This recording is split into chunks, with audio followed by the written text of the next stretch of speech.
কতদিন বাড়ি যায়নি। রোজের অফিসে এসে কাজ, ছুটিও জমিয়ে রেখেছি উৎসবের সময় যাব বলে। এভাবে রোজ রোজ এত কাজ করতে ভালো লাগে না। রোজের সকালে উঠে কম্পিউটারের সামনে বসে পড়া রোজের একই রুটিন। একদিন কিছু অন্যরকম হলে ভালো হতো। কমলাকান্ত, তোমার সাথে কথা আছে। হ্যাঁ স্যার, বলুন। আমি সব রকম কাজ করে দেব, বলুন। না না, তোমাকে কাজ কিছু করতে হবে না। তুমি যা কাজ করেছো সেটাই যথেষ্ট। মানে ঠিক বুঝলাম না স্যার। মানে তোমার 15 দিনের ছুটি ধার্য করা হলো। তুমি যাও, গ্রাম থেকে এবার ঘুরে এসো। না না, আমি একেবারে 15 দিনের ছুটি নিতে পারবো না। তাহলে আমার সব ছুটি শেষ হয়ে যাবে। উৎসবের সময় গ্রামে যেতে পারবো না তাহলে। তোমার একটা ছুটিও কমবে না। এই ছুটিটা কোম্পানির তরফ থেকে উপহার তোমার জন্য। টানা 1 বছর রোজের একই সময়ে ভালোভাবে কাজ করো তুমি, তাই। সত্যি স্যার? হ্যাঁ সত্যি। আজকের অফিস করে বেরিয়ে পড়বে গ্রামের উদ্দেশ্যে। একটু মজা আনন্দ করে এসো। হ্যাঁ, অসংখ্য ধন্যবাদ স্যার আপনাদের। আমার পরিশ্রম লক্ষ্য করবার জন্য অসংখ্য ধন্যবাদ। আচ্ছা, এখন কাজ করে নাও। কাল থেকে তোমার ছুটি 15 দিন, কেমন?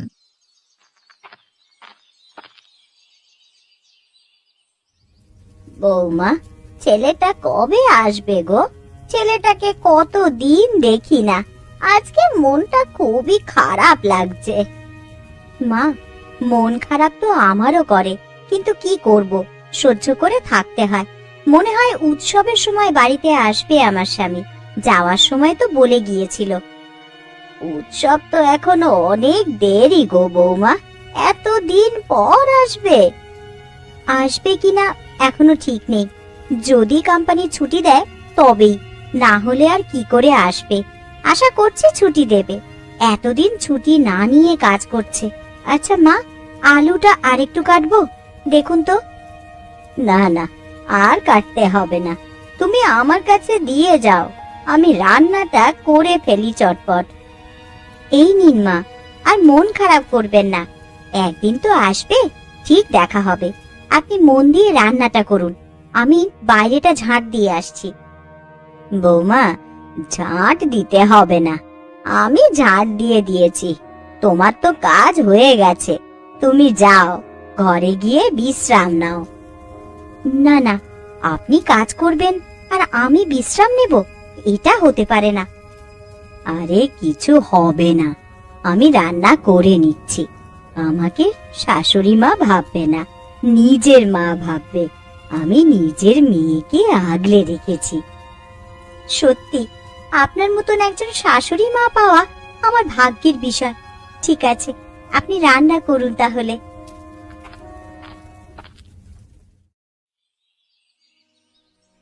আজকে তো কাজে যাওয়া হলো না, সারা দিন বাড়িতে বসেই আছো। যাও না, মুদির দোকানে গিয়ে দোকানটা করে নিয়ে এসো, না হলে তো আমাকেই যেতে হয়।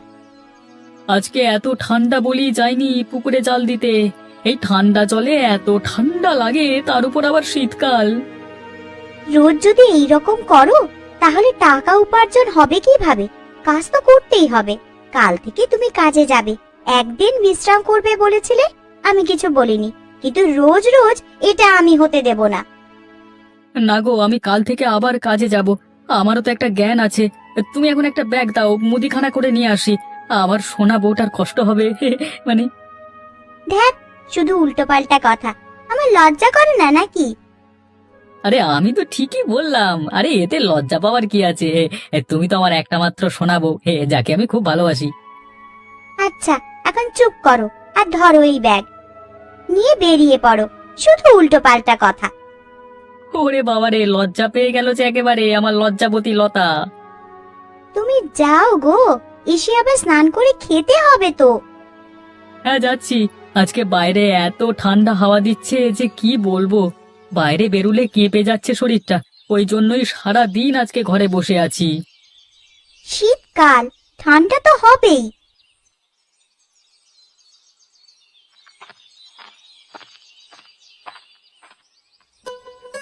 আজকে বেশ ভালো রকমই বিক্রি হয়েছে। শীতকাল, এবার চারিদিকে পিকনিক হবে। হ্যাঁ, আর আমার দোকানে বেশ ভালোই বিক্রি হবে। আজকেই তো কত টাকার বেচা কেনা হয়ে গেল এই মাসটাতেই। হ্যাঁ, এই মাসটাতেই হয়।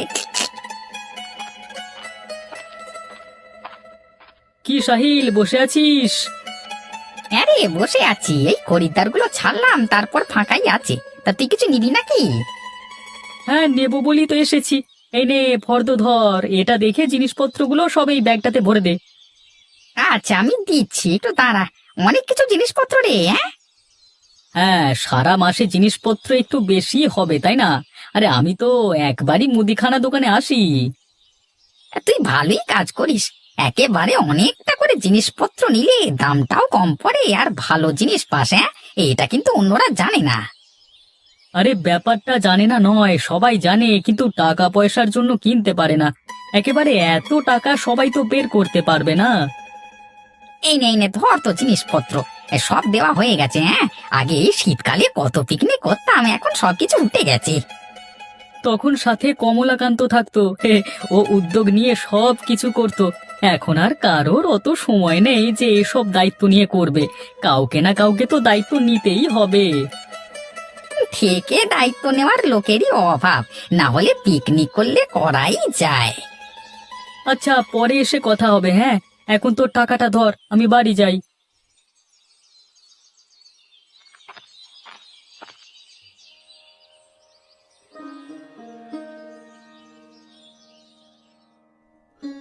মা, আজকে রান্নাগুলো অসাধারণ হয়েছে। এই আলু পোস্ত আর ভাত খেতে কি সুন্দর লাগে। এই খাবার খেতে তোমার যেমন ভালো লাগে, তেমনি আমার ছেলেটারও খুব পছন্দের খাবার এই আলু পোস্ত।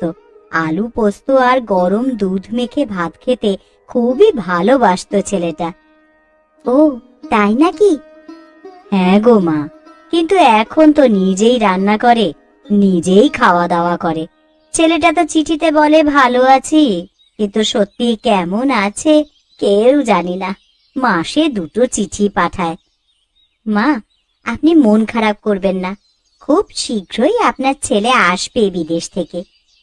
আচ্ছা বৌমা, আমরা দুজন যদি আমার ছেলেটার সাথে বিদেশে চলে যাই তাহলে থাকতে পারবো না?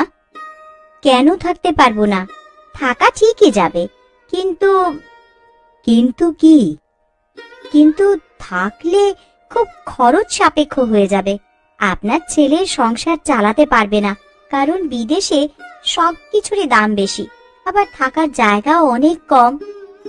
বছরে একবার গ্রামে আসে আমার কাছে দেখা করতে, তাও প্রত্যেক বছর আসে না। আমি আপনার ছেলেকে বলেছিলাম আমাদের দুজনকে নিয়ে যাওয়ার জন্য। এইসব শুনে আর কি বলি বলুন? বেশি খরচ হয়ে গেলে ভবিষ্যতে প্রচুর দুর্দশার সম্মুখীন হতে হবে আমাদের। না না, তোমরা ভালোভাবেই জীবন যাপন করবে। কষ্ট করে দুজনে এখন থেকেই যাই, তারপর আমি যখন থাকবো না, বয়স তো ভালোই হলো, তোমরা দুজন খুব সুখে থাকবে।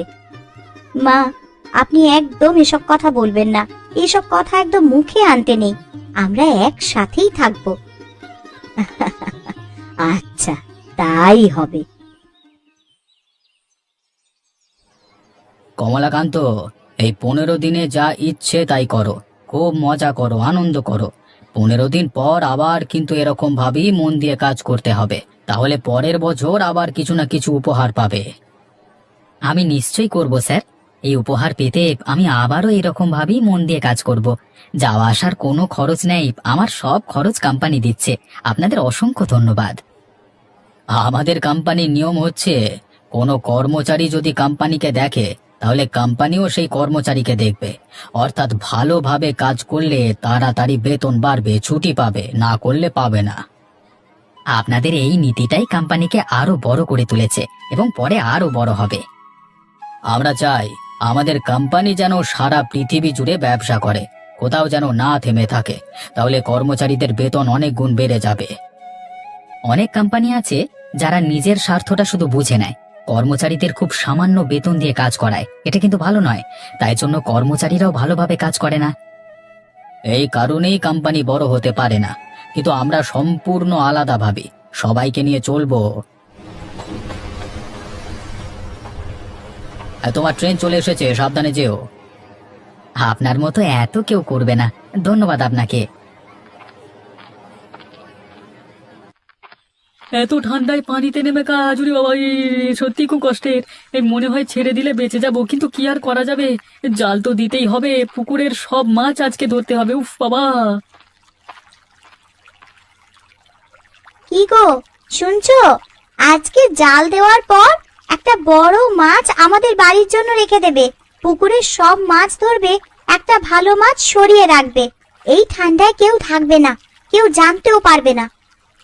আরে তুমি কখন এলে? আমি তো দেখিনি। আর সরিয়ে রাখবার কোনো প্রয়োজন নেই, পুকুরের মালিককে বললি দিয়ে দেবে একটা।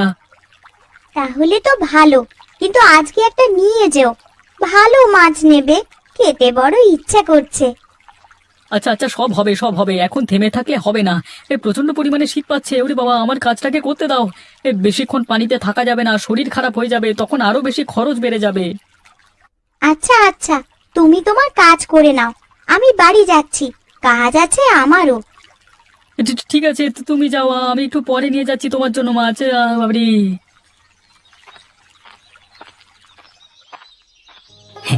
কতদিন পর গ্রামের মাটিতে পা দিলাম, মনটা আনন্দে আর তৃপ্তিতে পরিপূর্ণ হয়ে গেল।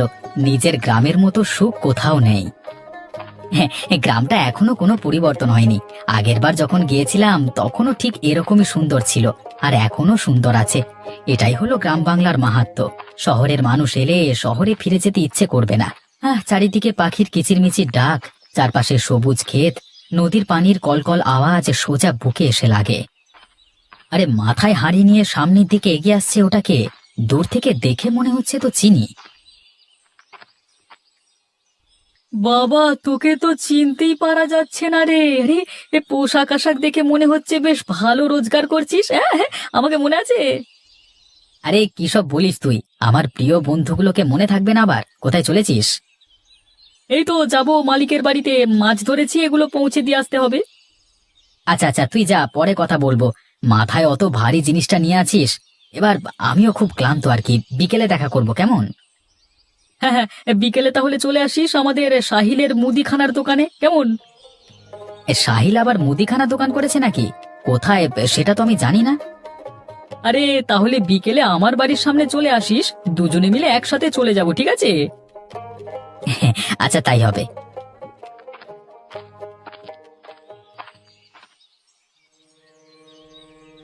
মা, কে এসেছে দেখো, আমাদের যে পুরো চমকে দিলে। তবে তাহলে আমিও পারি চমক দিতে। বাবা, আমি তোকে কতদিন দেখিনি। কেমন আছিস রে বাপ আমার? কাল থেকে খুবই মন খারাপ করছিল তোর জন্য। আমি ভালো আছি মা। তোমাদের জন্য দেখো কত উপহার নিয়ে এসেছি। শাড়ি কিনে এনেছি, দুজনের জন্য গহনা কিনে এনেছি। আরে তুমি আগে বসো, তারপর এসব হবে এখন। বাবা, ওইখানে সব কেমন রে? সব মানুষজন কেমন? আরে ওখানে সবাই যে যার মতো ব্যস্ত। ওখানে গ্রামের মতো নয়, সবকিছু নিজেকে করে নিতে হয়। একটু কষ্ট তো হয়, কিন্তু কি করব, রোজগার করতে হলে বাইরে যেতেই হবে। তা বাবা, তুই এখন চলে এলি, উৎসবের সময় আর ছুটি পাবি তো? হ্যাঁ মা, এটা আমি ছুটি নিইনি, কোম্পানি আমাকে উপহার হিসেবে দিয়েছে। আমি কোম্পানিতে সৎভাবে পরিশ্রম করে কাজ করতাম বলে আর কি। বাহ, তাহলে তো কিছুদিনের মধ্যে আরো উঁচু পদে চলে যাবে। হ্যাঁ, আর কিছু মাসের মধ্যেই আমি আরো উঁচু জায়গায় চলে যাব, তখন বেতন আরো বেড়ে যাবে। আচ্ছা, আমি এখন একটু ঘুমালাম, ভালো লাগছে না, পরে গল্পগুজব করবো, কেমন? ব্যাগে তোমাদের উপহারগুলো আছে, দেখে নিও, কেমন? দিদি, আজকে এত দেরি করে কেন? অন্যদিন তো আরো তাড়াতাড়ি চলে আসো। আজকে তোমার দাদা বাড়িতে ফিরে এসেছে অনেক দিন পর, গল্প গুজব করতে করতে একটু দেরি হয়ে গেছে। ও আচ্ছা, কমলাকান্ত দাদা দেশে ফিরেছে? হ্যাঁ, হঠাৎই এসেছে। আমরাও জানতাম না আজকে আসবে, কিন্তু চমক পেয়ে বেশ ভালো লাগলো। দিদি, দাদাকে নিয়ে তাহলে একদিন আমাদের বাড়ি বেড়াতে যেও। কতদিন সবাই মিলে একসাথে গল্প করি না। বাড়িতে কেন, শীতকালে সকলে মিলে একটা পিকনিক করলে তো ভালো হয়, সবাই মজা পাবে অনেক। হ্যাঁ, ভালোই বলেছ, কিন্তু আমরা ঠিক করলে তো হবে না, আগে বলতে হবে আমাদের বাড়ির কর্তাদের। আমি বলবো আমার স্বামীকে, আশা করছি না করবে না। অনেকদিন পরে ফিরেছে, আনন্দ করবে বলেই তো। তুমি জিজ্ঞাসা করো রফিকুল দাদাকে। হ্যাঁ হ্যাঁ, বাড়ি গিয়েই জিজ্ঞাসা করব। দেখবে আমাদের বলার আগেই ওরা ঠিক করে ফেলবে কিছু একটা। কারণ অনেকদিন পর যখন তিনজনে একসাথে হবে, ওদের মধ্যেও খুশির সীমা থাকবে না। হ্যাঁ, এইটা তুমি একটা ভালো কথা বলেছো। দেখা যাক না কোথায় কি হয়। আচ্ছা, তুমি তোমার কাজগুলো করে নাও। আমার হয়ে গেছে, আমি বাড়ি যাচ্ছি। সবকিছু ঠিকঠাক করে দেখা হচ্ছে। বেশ জব্বর ঘুমটা হলো, শরীরটা এখন আগের থেকে চাঙ্গা লাগছে। যাই, পা চালিয়ে সাহিলের দোকানে যাই। মনে হয় রফিকুল চলে গেছে। না না, ভালো সময় গ্রামে এসেছি, সবার সাথে একটা পিকনিক করলে ভালো হয়। যাই যাই, গিয়ে সবাইকে বলবো। আয় আয় কমলাকান্ত, এই আমার পাশে এসে বস। কেমন আছিস রে ভাই? কাজকর্ম কেমন হচ্ছে বাইরে? আমি ভালো আছি, কাজকর্ম একদম ঝড়ের গতিতে চলছে। তোদের সব ঠিকঠাক তো? হ্যাঁ, সব ঠিকঠাক। গ্রামে ব্যবসা করছি, দিন চলে যাওয়ার মতো রোজগার হয়ে যায়। বাহ, তাহলে তো ভালোই। আমি ভাবছিলাম কি, এতদিন পর আমি গ্রামে এসেছি, তাও আবার শীতকাল, সকলে মিলে পিকনিক করতে গেলে ভালো হতো না? হ্যাঁ, ভালো তো হয়, কিন্তু এত দায়িত্ব কে নেবে? আরে ওসব চিন্তা করিস না, এই গ্রামে আমার তো কোনো কাজ নেই, আমি সব দায়িত্ব নিয়ে নেব। তোরা যাবি তো বল? হ্যাঁ, তাহলে যাওয়াই যায়। নদীর থেকে একটুখানি গিয়ে একটা সুন্দর দ্বীপ আছে, ওইখানে যাব তাহলে। হ্যাঁ, জায়গাটা খুব সুন্দর, ওখানে গেলে বেশ ভালো লাগবে।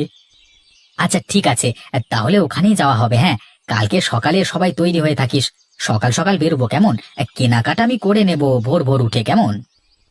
আচ্ছা, তাহলে সব খরচ কিন্তু তুমি করো, পরে হিসেব করে আমরা টাকা পয়সা দিয়ে দেব। আরে চিন্তা করিস না, আমি আছি তো। এখন উঠলাম রে, কাল তো আবার অনেক ভোরে উঠতে হবে।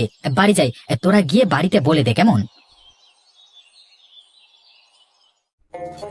কতদিন পর আবার একটা পিকনিক হবে, আমার তো ভেবেই আনন্দ লাগছে। এখন কমলাকান্ত আছে বলি হচ্ছে, না হলে হতোই না।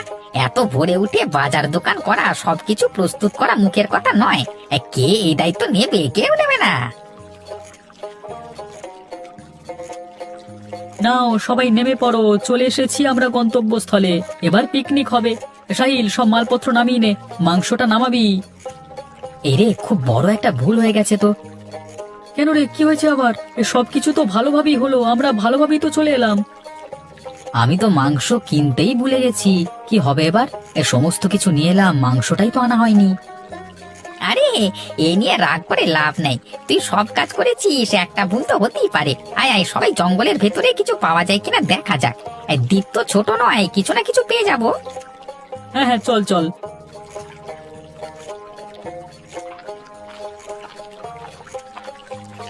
ওই দেখ, পারে কত চিংড়ি মাছ এসে বসে আছে। দাঁড়া, আমি নামি, গামছাটা করে ধরবার চেষ্টা করি, ধরতে পারলে তাহলে হেসে খেলে চলে যাবে। কি গো, তোমরা কিছু পেলে? পাবো না মানে, অনেক কিছু পেয়েছি।